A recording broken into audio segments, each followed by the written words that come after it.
వంశీ, నువ్వు ఇంటికొచ్చేసావు. కార్ దిగు నాన్న.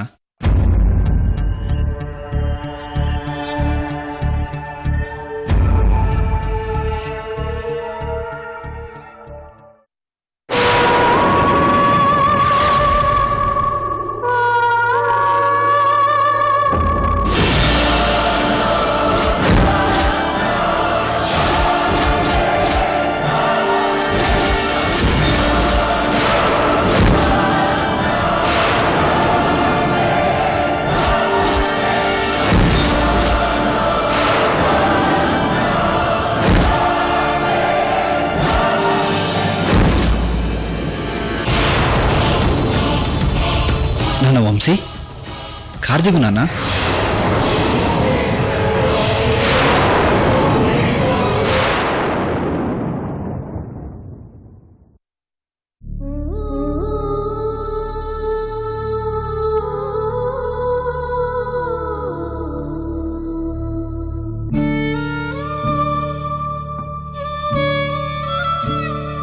కార్ దిగు నాన్న.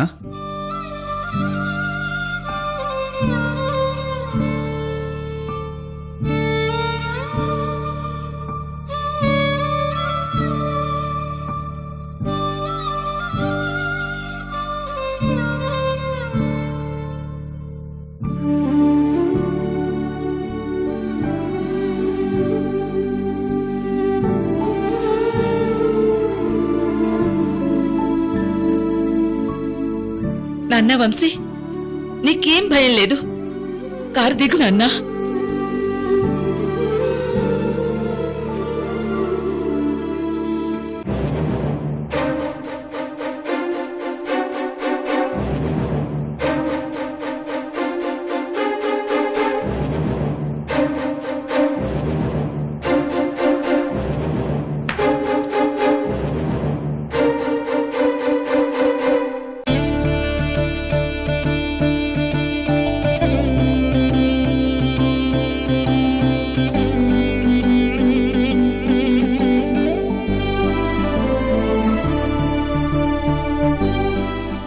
నా మనవడొచ్చేశాడు.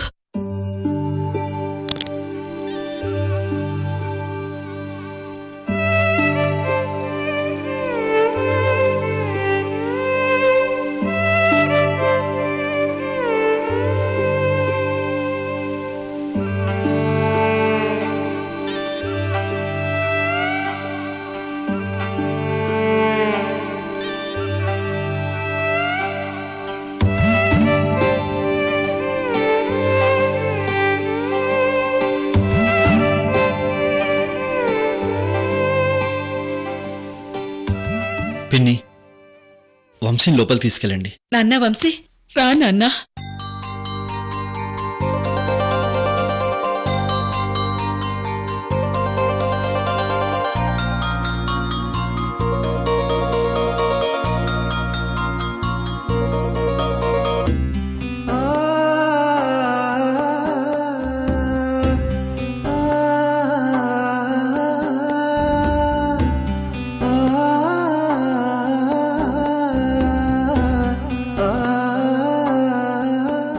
సృజన్ గారు, కారు డిక్కీలో డబ్బుల బ్యాగ్ ఉంది. శశి, బ్యాగ్ తీసుకో. అలాగే బావగారు.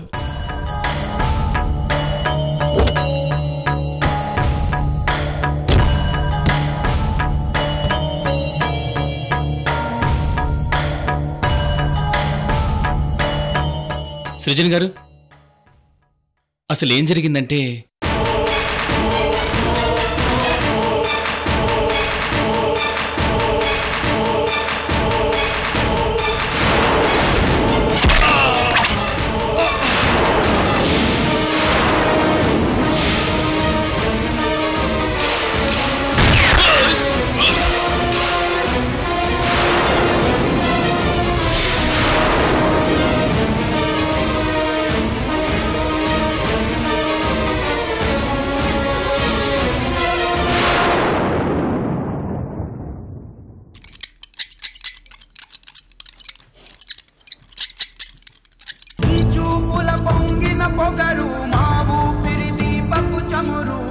వెలుగై మారే పటి వెలుగెవరు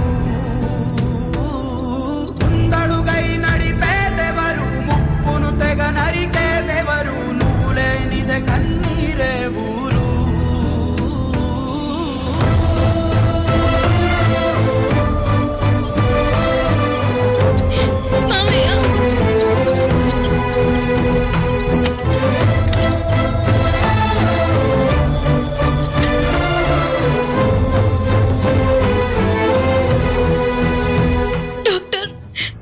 నాన్నగారిని షూట్ చేశారు. బాడీలో బుల్లెట్స్ దిగాయి.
నా చేతుల్లో మీకు ప్రాణగండం ఉందని నాకు ముందే తెలుసు.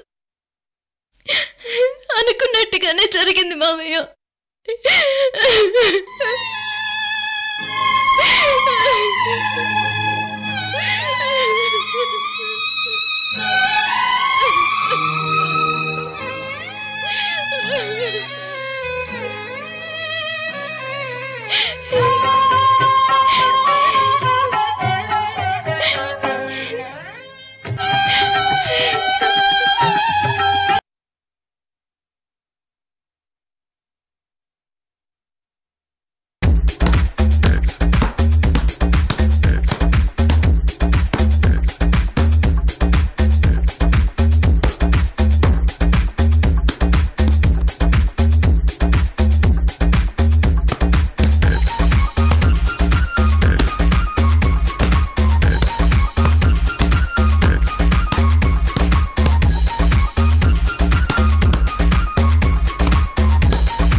Coffee sir.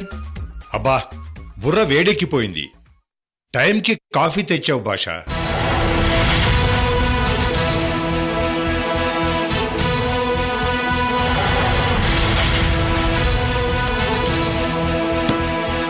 మీకు కాఫీ గంట గంటకు తాగే అలవాటు ఉందని చెప్పేసి మా బాస్ చెప్పారు.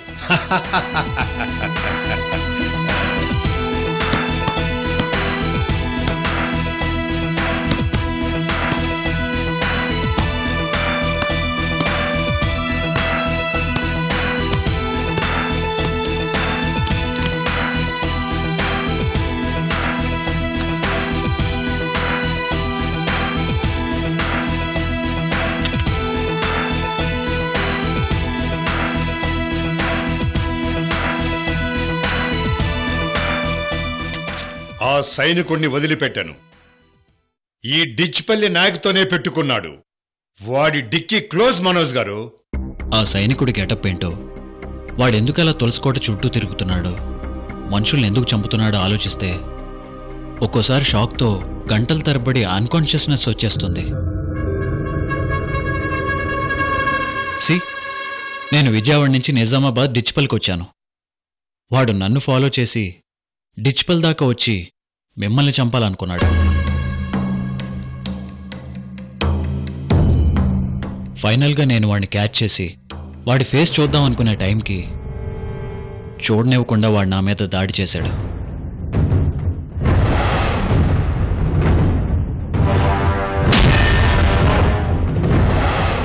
ఇంకో వండర్ థింగ్ ఏంటంటే వాడే నన్ను సేవ్ చేశాడు.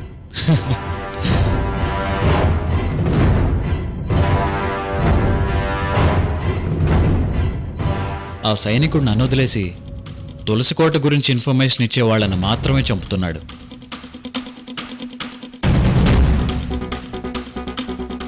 అంటే సైనికుడు ఒకడే కాదు, వీళ్ళంతా ఒక గ్రూప్లా ఉన్నారు. తులసి కోటకి ఈ గ్రూప్కి మధ్య ఏదో ఒక రిలేషన్షిప్ ఉంది మనోజ్ గారు. అంటే ఒక మనిషి ఇంకో మనిషిని చంపాలి అంటే చాలా బలమైన రీజన్ ఉండాలి. ఊరికి ఎందుకు చంపుతారు? సో ఈ సైనికుడి గ్రూప్ కూడా మీకు ఇన్ఫర్మేషన్ ఇస్తున్న వాళ్ళను చంపుతున్నారంటే తులసికోటతో పాటు మీతో కూడా వాళ్లకు ఏదో రిలేషన్షిప్ ఉండుంటుంది మనోజ్ గారు.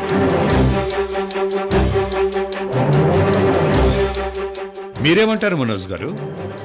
నాయక్ గారు, మీరు ఈ మధ్య రత్నప్రభ గారిని కలిశారా? నేను రిటైర్ అయ్యాక మా నేటివ్ డిచ్పల్లికి వెళ్ళిపోయాను. తర్వాత 1-2 సార్లు రత్నప్రభ గారి ఇంటికి వెళితే తను నన్ను హార్ట్ఫుల్గా రిసీవ్ చేసుకోలేదు. ఎందుకో ఆ తర్వాత వెళ్లాలనిపించలేదు. మరి వంశీ హెల్త్ కండిషన్ గురించి మీకు ముందే తెలుసా? తెలుసు, కానీ మీరొచ్చి చెప్పే వరకు ఇంత ప్రాబ్లమాటిక్గా ఉందని నాకు తెలియదు మనోజ్ గారు.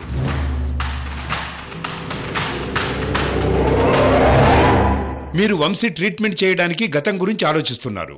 నేను అసలు హత్యల్ని ఎందుకు చేస్తున్నారని ఆలోచిస్తున్నాను.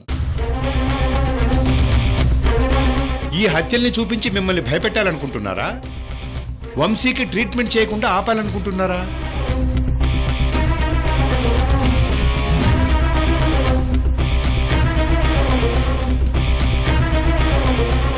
అది ఏదైనా సరే వీళ్ళకేదో మోటివ్ ఉంది.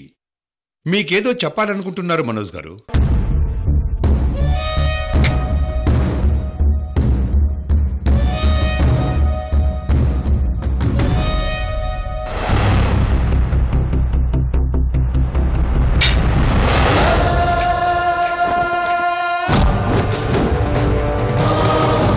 ఎలిజబెత్ ఇంగ్లాండ్ నుంచి సమాధి పరిశోధన కోసం రావటం, ప్రతాప్ రుద్ర గారు సమాధి తెరవటం, ఇవన్నీ క్యాజువల్గా జరగలేదని మీరన్నట్టుగా దీనికి కూడా ఏదో స్ట్రాంగ్ కాజ్ ఉండే ఉంటుంది.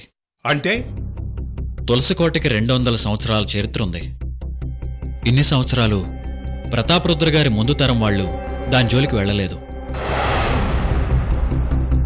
బట్ ఎలిజబెత్ రావటం, ప్రతాప్ రుద్ర గారు సమాధి తెరవటం, వంశీ ఇన్హెల్త్ అవటం, నేను యుఎస్ నుంచి సైకియాట్రిస్ట్గా రావటం, ఇవన్నీ ఏదో జరగబోతుందంటానికి సిగ్నల్స్.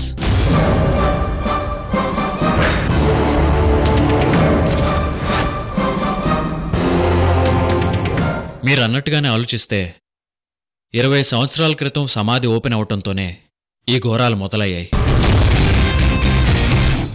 అలాగే ఈ మొదలకి అంతం కూడా ఉంటుంది నాయక్ గారు.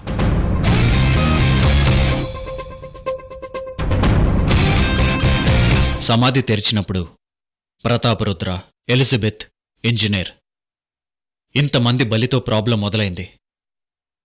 ఇలా ఎంతమందిని బలి తీసుకున్నా చివరికి వాళ్లకు కావలసిన వాళ్ల బలి దొరికేంతవరకు ఈ మరణ మృదంగాని వాళ్ళ ఆపర్ నాయక్ గారు.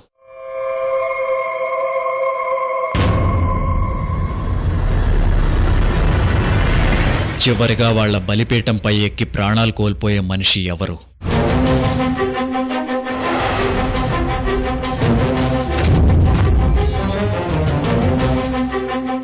ఐ థింక్ అతనెవరో కానీ చాలా ఇంపార్టెంట్ పర్సన్ అయి ఉంటారు.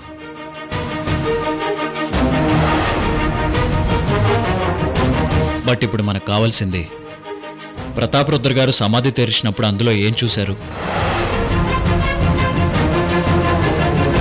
200 సంవత్సరాల వయసున్న ఆ సమాధి లోపల ఏముంది? ఆ రోజు ప్రతాప్ రుద్ర గారు, ఎలిజబెత్లు ఎలా చనిపోయారు? ఈ ప్రశ్నలన్నిటికీ సమాధానాలు కావాలి నాయక్ గారు. మనోజ్ గారు, మీ ట్రీట్మెంట్ పూర్తయ్యే వరకు నేను మీ వెనకే ఉంటాను. ఇది నా పర్సనల్ ఇంట్రెస్ట్ కాదు, నా స్నేహితుడు ప్రతాప్ రుద్రకు నేనిచ్చే నివాళి మనోజ్ గారు. థ్యాంక్ యూ నాయక్ గారు. మీ సపోర్ట్ నాకు చాలా అవసరం.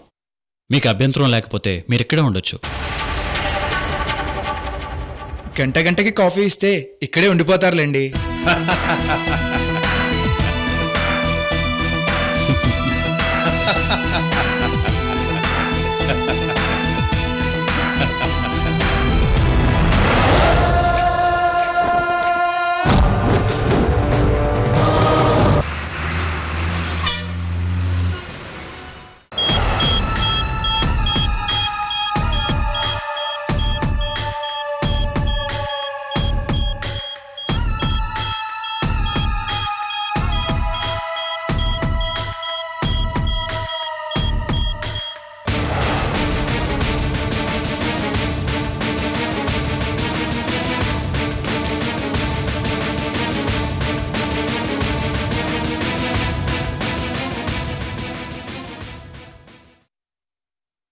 అమ్మ కృష్ణవేణి,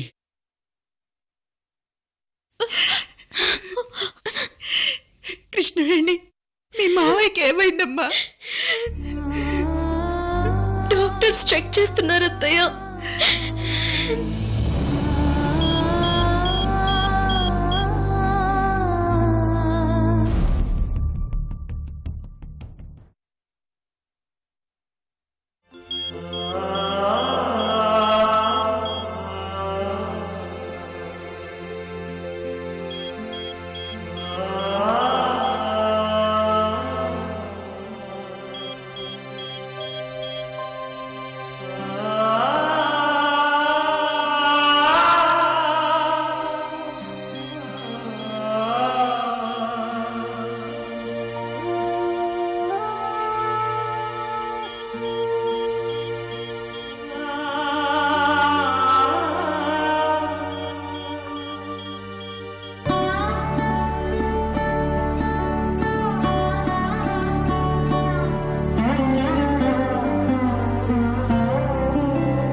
కృష్ణవేణి, ఏంటమ్మా ఇది?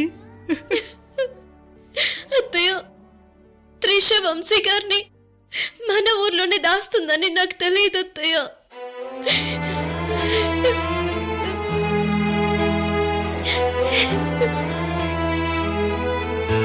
త్రిషకు రౌడీలకు మామయ్య షెల్టర్ ఇచ్చి అన్నీ చూసుకుంటున్నారని నాకు తెలియదు అత్తయ్య.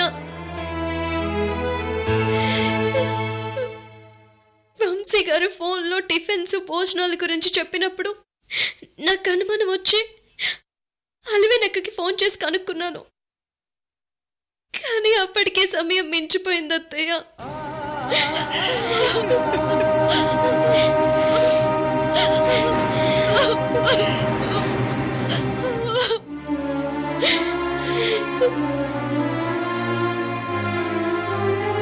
వంశీ గారిని కాపాడటం కోసం మామయ్య తన ప్రాణాలు అడ్డేస్తారని ఊహించలేదు అత్తయ్య, ఊహించలేదు.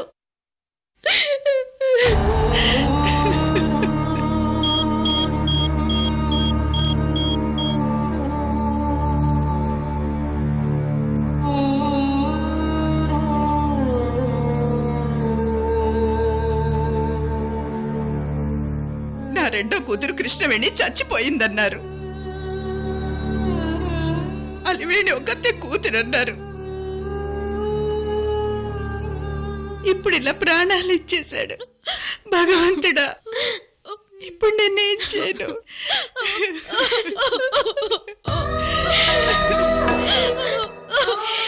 ఏడోకమ్మా, నాన్నకేం కాదు.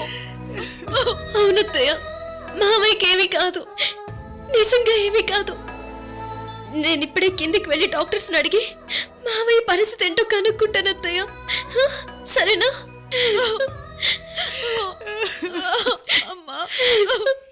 ఆగవే కృష్ణవేణి.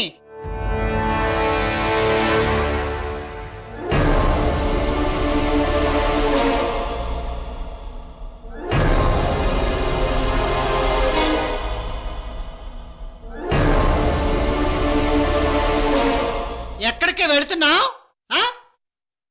బామ్మ, డాక్టర్తో మాట్లాడడానికి. నోర్మీ,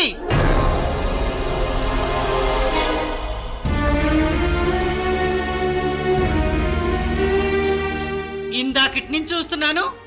ఏంటి నీ ఓదార్పు మాటలు? గాయం చేసి మందు పూస్తున్నావా నైస్గా? నా కూతురు అల్లుడు కుటుంబాన్ని దరిద్రంలో పట్టుకుని ఏడిపిస్తున్నావు కదే. నీ వల్ల నా అల్లుడు ఎన్ని కష్టాలు పడ్డాడు, ఎన్ని బాధలు తట్టుకున్నాడు, ఎన్ని తలవంపులు, ఎన్ని చిత్కారాలు. మిగిలిన ఆ ప్రాణం తీసేద్దామని కంకణం కట్టుకున్నావటే నువ్వు.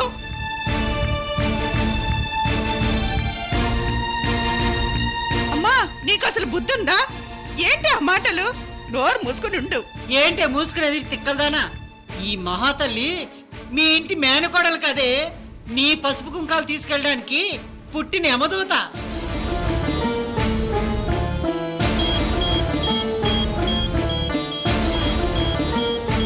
నిన్ను విధవరాలు చేయడానికి వచ్చిందే.